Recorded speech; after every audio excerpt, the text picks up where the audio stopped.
I've really tried to address theoretically a way of being sort of faithful to the idea that Robinson talks about with breaking with nation-state centered analysis and dealing with the global system and class formation on the basis of territory, or not on the basis of territory, but in terms of transnational social groups.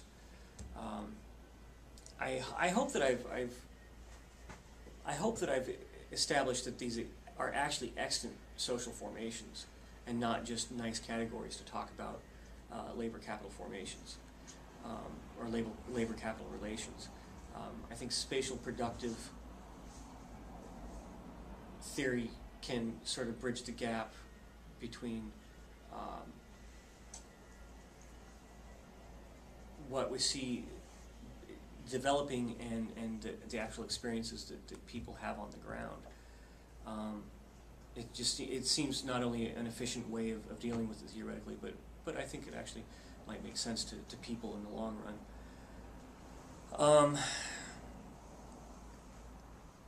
I think by identifying fractions we can maybe identify ways of increasing worker solidarity across borders.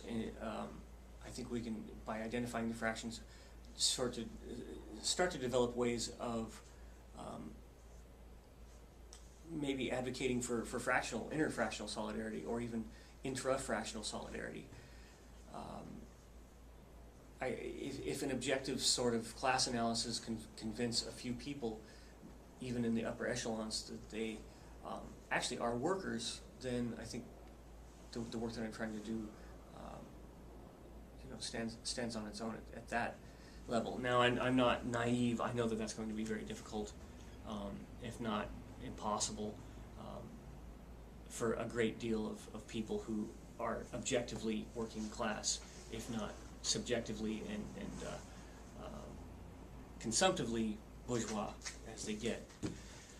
But there are potentials for upper echelon workers to sort of demonstrate that they're workers in the long run. I think it's necessary. Obviously, the fractional system that I propose needs work. I need to deal with workers who are not engaged in the global system, either through internal exclusion, which I think North Korea might be an example of a case where people are maybe, I don't want to say held captive. I think in a sense it might be. Internally, there are certain external factors that I think prevent folks from being mobile out of those regions, with certain exceptions between North Korea and China. But I also need to deal with workers who aren't fully articulated into the global system through systemic neglect in terms of areas of like Central Africa, or regions that I would actually consider sort of major reserve areas of labor power and resources that I think the global system will definitely penetrate in the long run, but that the system may be waiting for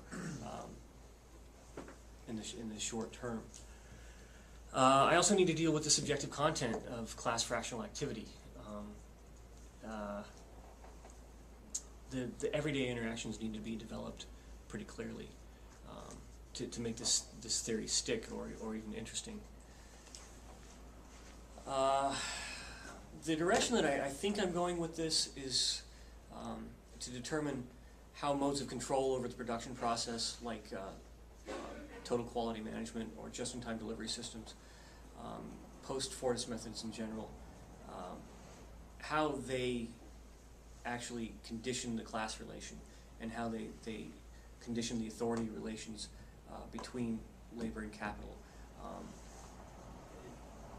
I also need to deal with methods of measuring the magnitude of the fractions in absolute terms to determine the number of workers that might be in each group, and I need to determine it in relative terms and how maybe diasporic workers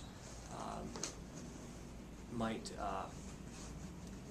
be observed, might be seen as a sort of vanguard group within the working class, depending on the types of activities they engage in to advance their own interests.